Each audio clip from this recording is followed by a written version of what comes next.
بسم اللہ الرحمن الرحیم۔ السلام علیکم ورحمۃ اللہ وبرکاتہ۔ آج میں آپ کے ساتھ شیئر کرنے جا رہا ہوں حضرت بلال رضی اللہ تعالیٰ عنہ کی عاشق رسول مؤذن رسول حضرت بلال رضی اللہ تعالیٰ عنہ کو صحابی رسول بعد میں مگر عاشقان رسول پہلے کہا جاتا ہے، اس لیے کہ حضرت بلال رضی اللہ تعالیٰ نے آقائے کائنات محمد صلی اللہ علیہ وسلم کے ظاہری وصال کے بعد اذان پکارنا بند کر دیا تھا، کیونکہ جب حضرت بلال رضی اللہ تعالیٰ اذان پکارتے وہ اشہد ان محمد رسول اللہ تک پہنچتے تو حضور اکرم صلی اللہ علیہ وسلم کی یاد میں ہچکیاں بن جاتی تھیں اور آپ زار و قطار رونے لگتے تھے۔ ایثار و اخوت کا ایسا جذبہ اتنا طاقتور ہے کہ رہتی دنیا آپ کی محبت کا مثال دیتے رہے گی۔ آپ کا نام بلال ابن رباح ہے۔ آپ کی پیدائش 580 عیسوی میں ہوئی۔ آپ کے والد کا نام رباح اور والدہ کا نام حمامہ تھا۔ حضرت بلال رضی اللہ تعالیٰ ظاہری صورت سے تو ایک فام حبشی تھے، تاہم آپ کا آئینہ دل بالکل صاف و شفاف تھا۔ کہا جاتا ہے کہ حضرت بلال رضی اللہ تعالیٰ اس وقت اسلام قبول کی جب مذہب اسلام کو صرف 7 لوگوں نے قبول کیا تھا۔ حضرت بلال رضی اللہ تعالیٰ سے ایک دفعہ کسی نے پوچھا، بلال آپ نے رحمت للعالمین صلی اللہ علیہ وسلم کو کیسے دیکھا؟ حضرت بلال رضی اللہ تعالیٰ نے فرمایا، میں مکہ کے لوگوں کو بہت کم جانتا تھا کیونکہ غلام تھا اور عرب کے غلاموں کے ساتھ جانوروں سے زیادہ بدتر سلوک کیا جاتا تھا۔ مجھے کبھی اتنا وقت نہیں ملتا تھا کہ باہر نکل کر لوگوں سے ملوں، لہٰذا مجھے حضور اکرم صلی اللہ علیہ وسلم یا اسلام یا اس طرح کی کسی چیز کا قطعی علم نہیں تھا۔ ایک مرتبہ کا واقعہ ہے کہ مجھے بخار آیا اور جاڑے کا موسم تھا اور انتہائی ٹھنڈ اور بخار کی شدت نے مجھے لاغر کمزور کر دیا تھا، لہٰذا میں لحاف اوڑھ کر لیٹ گیا۔ ادھر میرا مالک یہ دیکھنے آیا کہ بلال جو پیس رہا ہے کہ نہیں۔ اس نے مجھے لیٹا ہوا دیکھا تو آگ بگولا ہو گیا۔ اس وقت اس نے لحاف چھین کر سزا کے طور پر میری قمیض بھی اتروا دی اور مجھے کھلے صحن کے دروازے کے پاس بٹھا دیا اور کہا، اسی جگہ بیٹھ کر جو پیس اب سخت سردی اور اوپر سے بخار کی شدت، اتنی مشقت والا کام جو کہ پیستا جاتا اور روتا جاتا۔ کچھ ہی دیر میں دروازے پر دستک ہوئی تو میں نے اندر آنے کی اجازت دی تو میں نے کیا دیکھا کہ ایک نہایت خوبصورت اور پرنور شخص اندر داخل ہوا اور پوچھا کہ جوان کیوں روتے ہو؟ حضرت بلال رضی اللہ تعالیٰ نے کہا کہ جا اپنا کام کرو، تو میں اس سے کیا، میں جس وجہ سے بھی روؤں، یہاں پوچھنے والے بہت لیکن مدد کرنے والا کوئی نہیں ہے۔ اللہ کے پیارے رسول صلی اللہ علیہ وسلم یہ سن کر چلے گئے۔ حضرت بلال کہتے ہیں کہ میرے دل میں جو ایک امید جاگی تھی، اس شخص کوئی مدد کرے گا، مگر یہ بھی گئے تو حضرت بلال کو کیا معلوم تھا اب اس کا واسطہ پڑا ہے تو رحمت للعالمین صلی اللہ علیہ وسلم سے۔ حضرت بلال کہتے ہیں کچھ ہی دیر میں وہ شخص واپس آ گیا اور ان کے ہاتھ میں کھجور اور ایک ہاتھ میں گرم دودھ کا پیالہ تھا۔ دونوں چیزیں مجھے دے کر کہا، کھاؤ پیو اور جا کر سو جاؤ۔ تو میں نے فوراً کہا، یہ جو کون پیسے گا؟ اگر جو پیسا نہ گئے تو مالک صبح کو بہت مارے گا۔ دونوں عالم کے مالک و مختار صلی اللہ علیہ وسلم نے فرمایا، تم آرام کرو، یہ پسے ہوئے جو مجھ سے لے لینا صبح۔ حضرت بلال سو گئے اور رحمت العالمین صلی اللہ تعالیٰ نے ساری رات اس اجنبی حبشی غلام کے لیے چکی پیسی، صبح حضرت بلال کو پسے ہوئے جو دیے اور چلے گئے۔ دوسری رات بھی ایسے ہی ہوا، دودھ اور 2 کھجوریں بلال کو دی اور ساری رات چکی پیسی۔ ایسے 3 شب مسلسل ہوتا رہا۔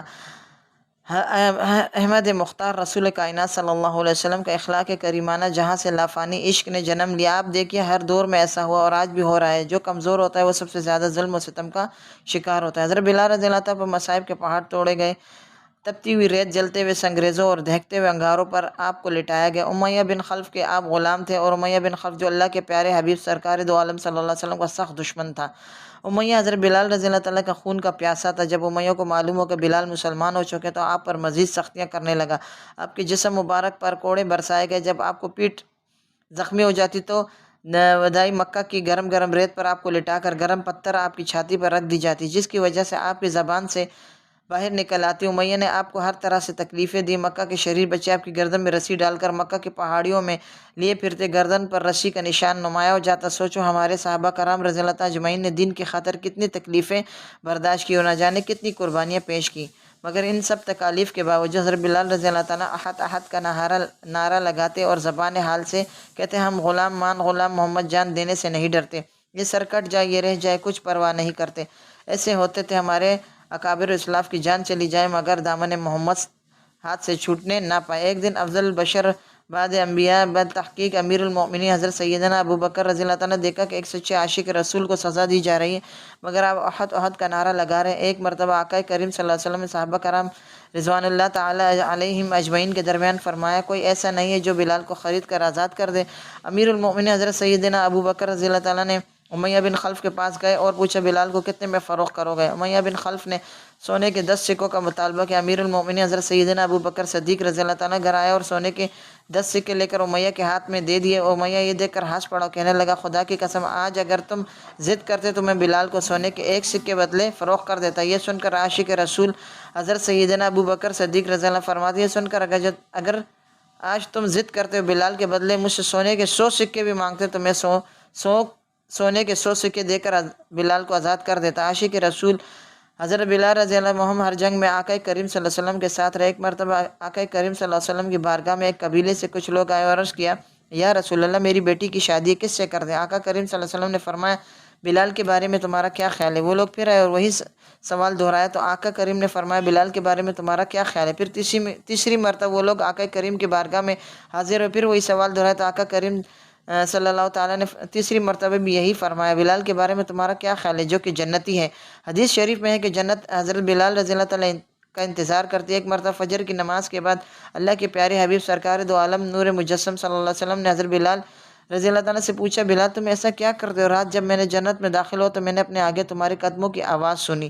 تو حضرت بلال فرماتے ہیں کہ یا رسول اللہ جب بھی میرا وضو ٹوٹتا ہے تو میں فوراً وضو کر کے 2 رکعت نماز ادا کرتا ہوں۔ کون نہیں چاہتا کہ مؤذن رسول صلی اللہ علیہ وسلم کا منصب سے نصیب ہو، لیکن یہ مقام حضرت بلال رضی اللہ تعالیٰ کے حصے میں آیا۔ آپ فتح مکہ کو یاد کریں، ایک طرف بڑے بڑے مرتبے والے صحابہ کرام موجود تھے اور دوسری طرف خانہ کعبہ تھا جو ساری دنیا کے لیے محترم، مگر اللہ کے پیارے حبیب سرکار دو عالم صلی اللہ علیہ وسلم اذان دینے کے لیے مکہ کے چھت پر بلایا تو کسی اور کو نہیں بلکہ حضرت بلال رضی اللہ تعالیٰ کو بلایا۔ یہ مقام 2 مرتبہ اللہ تعالیٰ نے حضرت بلال کے لیے ہی رکھا تھا۔ حضور اکرم صلی اللہ علیہ وسلم کے وصال کے بعد حضرت بلال رضی اللہ تعالیٰ مدینہ میں منورہ کی گلیوں میں یہ کہتے پھرتے کہ اے لوگوں کیا تم نے رسول اکرم صلی اللہ علیہ وسلم کہیں دیکھا ہے تو مجھے بھی دکھا دو۔ حضرت بلال رضی اللہ تعالیٰ کہنے لگا، آپ مدینہ منورہ میں میرا رہنا دشوار ہے۔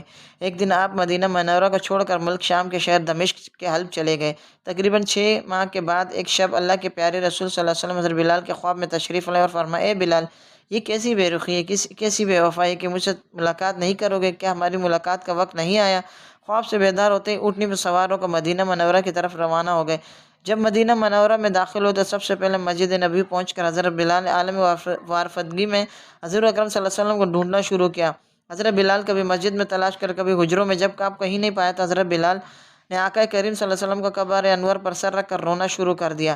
روتے جاتے اور کہتے جا، یا رسول اللہ آپ نے فرمایا تھا کہ آ کر مل جا، یہ غلام حلب سے بہر ملاقات حاضر ہوا۔ یہ کہہ کر حضرت بلال بے ہوش ہو کر گر پڑے۔ کافی دیر کے بعد ہوش آنے میں سارے مدینے میں یہ خبر پھیل گئی، مؤذن رسول اکرم صلی اللہ علیہ وسلم